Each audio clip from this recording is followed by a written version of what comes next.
festival.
Woody and the Blockhead.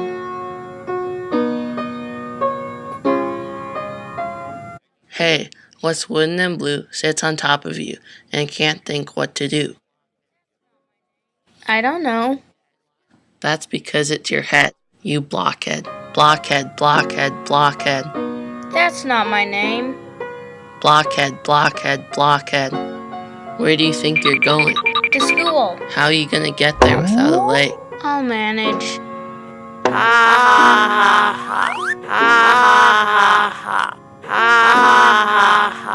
Hey, blockhead, let's go bowling.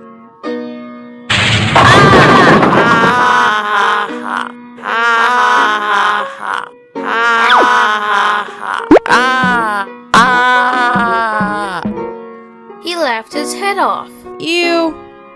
Ah, ah, ah. My body lost my head. I can help.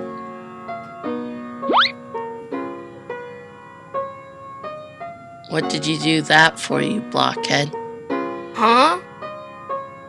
After all the mean things I did to you, you helped me?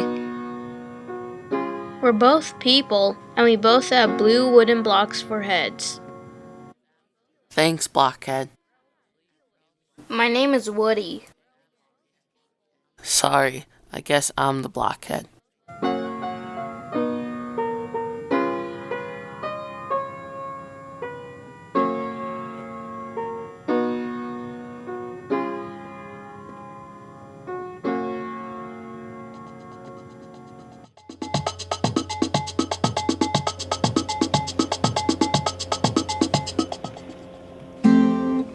There are days when nothing goes right and life seems unfair. This may cause frustration and anger. Where do you go and what do you do when life hits you with unfairness? Not everyone has a good day every day, but you can make a bad day better. It all depends on how you feel. Let me tell you a story. The story of the rockfish, the rock bass.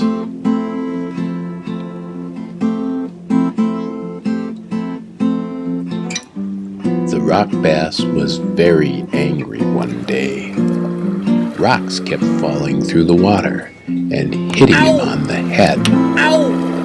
He was very frustrated because he didn't know why they were falling or how to stop them. Feelings of anger and frustration weighed heavily on the mind of the rock bass. These feelings were so heavy on his mind that he sank to the bottom of the lake, and there he stayed.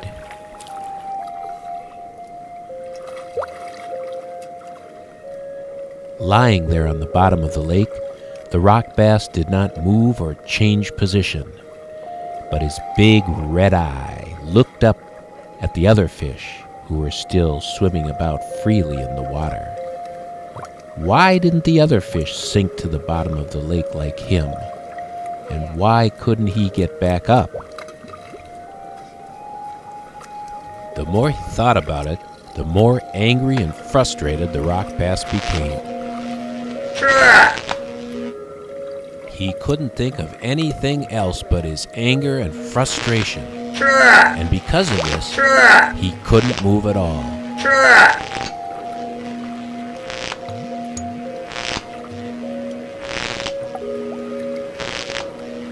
The red eye kept looking upward, and any fish caught in its glare swam away quickly.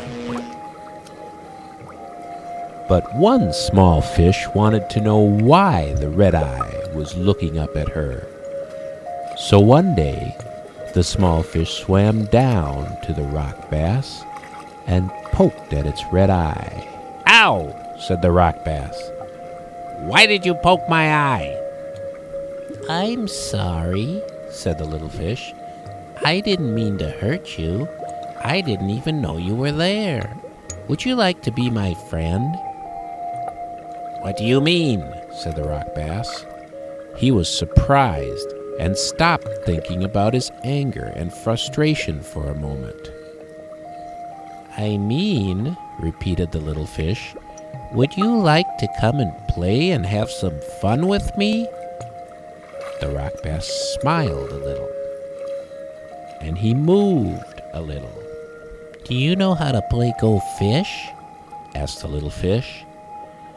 "Why, yes," said the rock bass. "Two fish line up, then one says, 'Go fish,' and they race as fast as they can across the lake."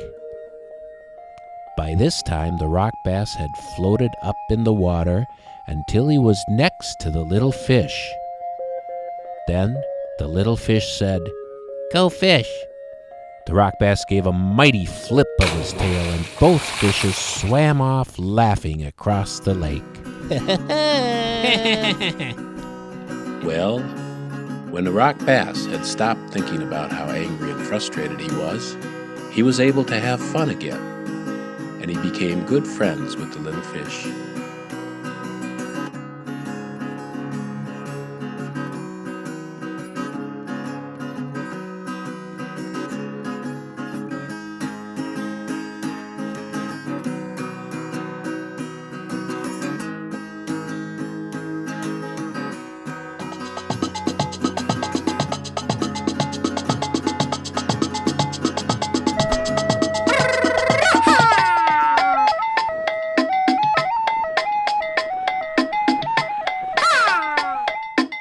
Networking along cables and through switchers and routers in a digital jungle, Matt's monkey was a bitmap image in cyberspace.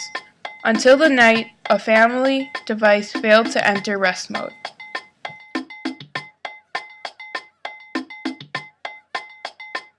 Other household devices had either powered down or gone into screensaver mode.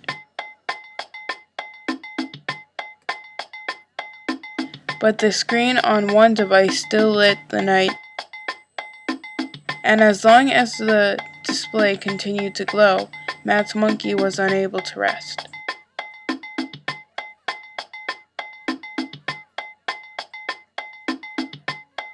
Created by an inquiring and inventive mind, Matt's monkey was naturally curious and excited to see that the display was still energized. His hex colors varied as his excitement grew, until he suddenly and inexplicably popped out from the screen into virtual reality. The little bitmap monkey was on a real desktop. He was surrounded by objects and peripheral devices that he had previously only seen from the screen. He touched a speaker. He touched another speaker. He jumped onto a gel mouse pad. It was soft and fun to bounce on, until he bounced too high. The little monkey saw a charger and remembered how he had seen things being plugged into the receptor, so he stuck his hand into it.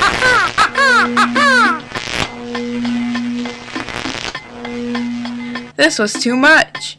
The curious little monkey wanted to go back onto the display screen, where it was safe.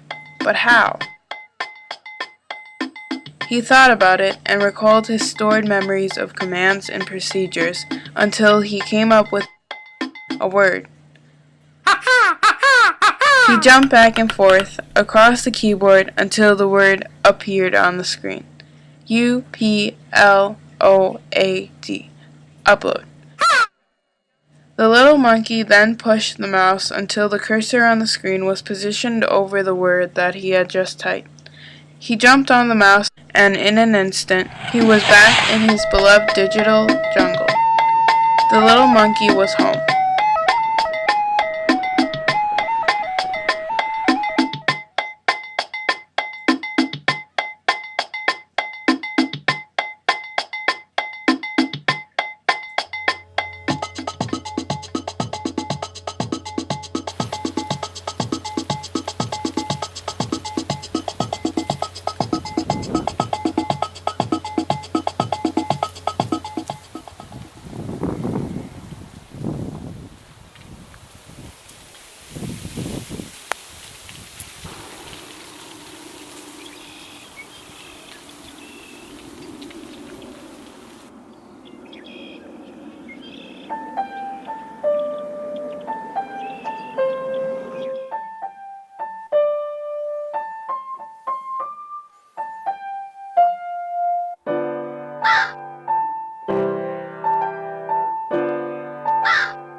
I'm thankful for the morning sun that brightens up my day. I'm thankful for the warmth it gives and how it lights my way.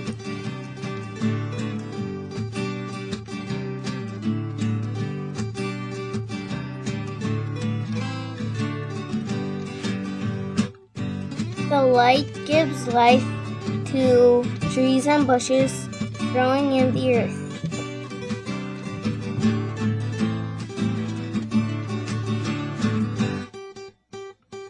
And many living things find shelter in their shady girth.